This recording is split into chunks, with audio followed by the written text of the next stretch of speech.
I didn't know if it was perhaps the solemnity of the celebration or the incredible music as we were walking down the aisle or the incredible abundance of coffee I drank right before starting the Mass, but that was one of the most powerful openings to a Mass I've ever had.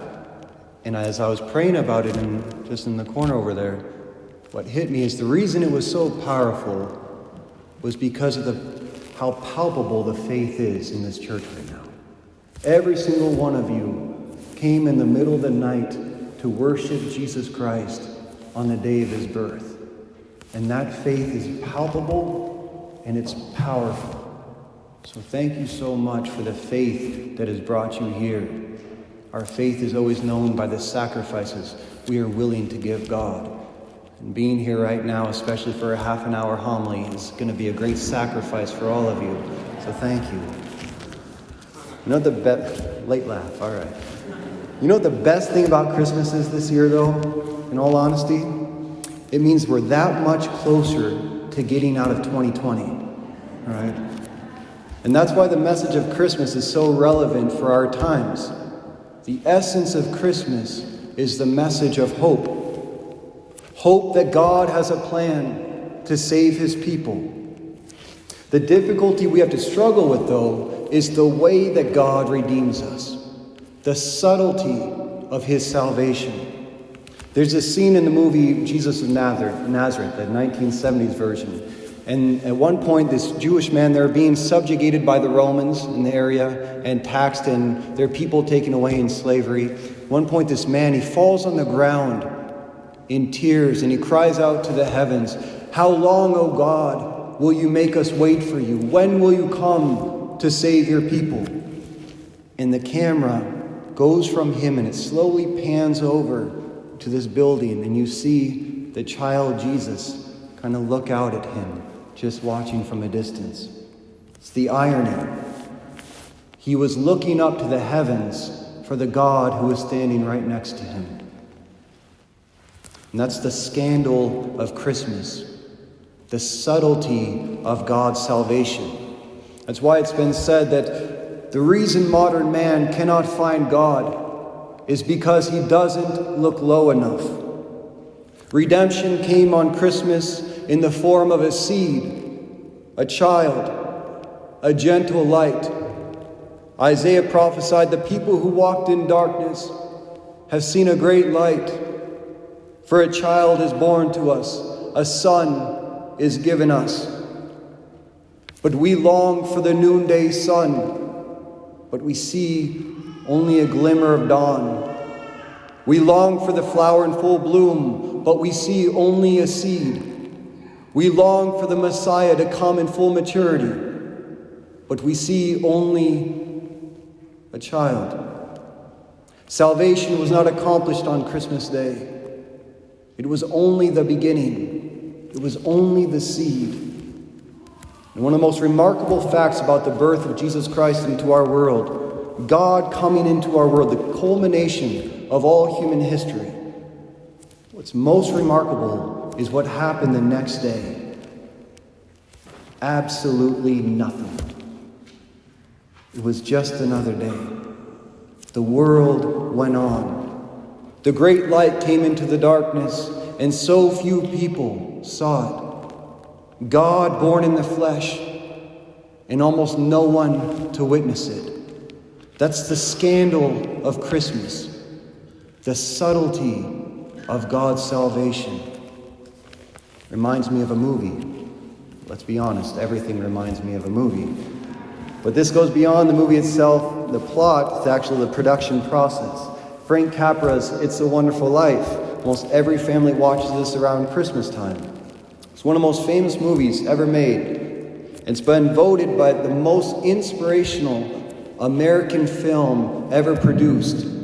And it's near the top of every list of the best cinematic films in history. And yet, upon its release in 1946, the film was so poorly received by critics and audiences alike that it basically ruined Frank Capra's career, and it bankrupted his entire production company. He never came back from it. It was the last of his films that ever gave him a name. It ruined him. But it was for that very reason, its subtle, imperceptible significance, that It's a Wonderful Life became the movie that it did. This movie was so unpopular in its time that 30 years afterwards, the company didn't even think to renew its copyright restrictions, which allowed television stations to take it for free and play it as often as they like. And so because it was played all over again and over again, all over America, little by little, people began to appreciate for what it was. And it became the classic American film that it is today. So it was a small, insignificant beginning, a seed, but it needed time to be experienced for what it always was. And that's the basic premise of the plot itself of the film. George Bailey, a man who sees his life as the waste, so much so that he says it's better that he'd never been born in life.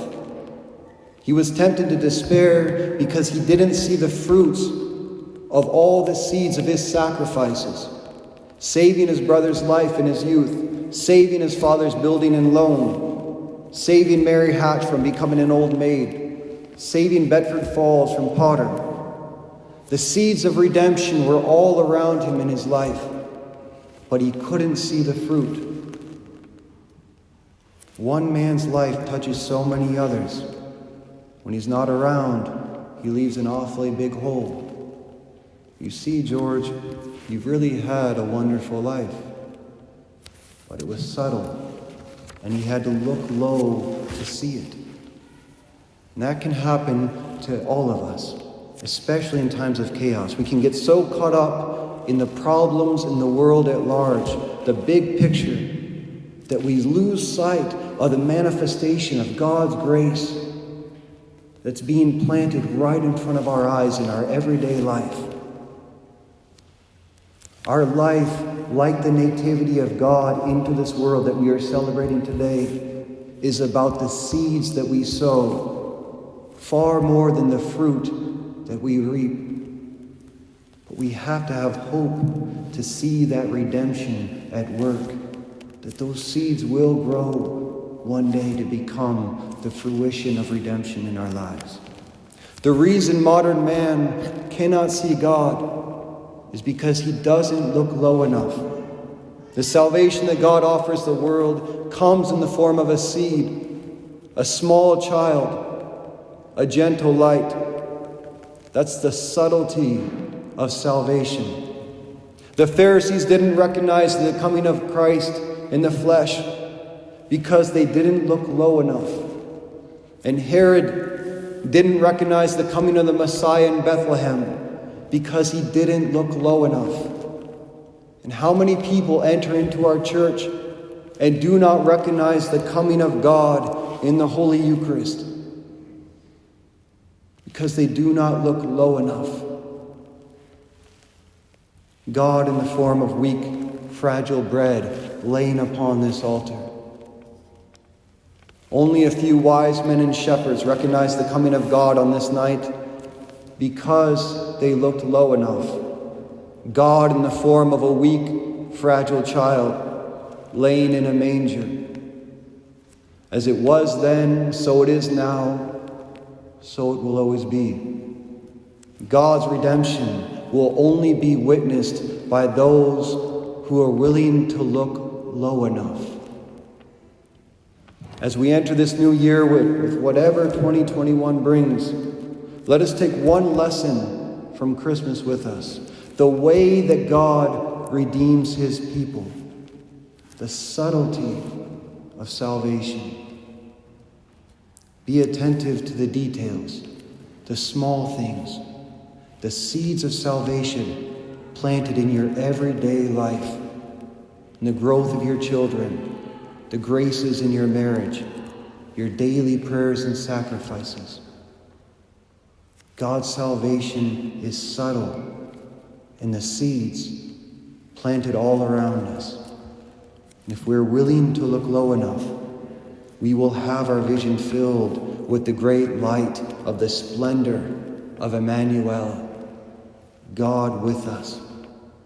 And we will see with our own eyes the subtle salvation that he brings every single one of us.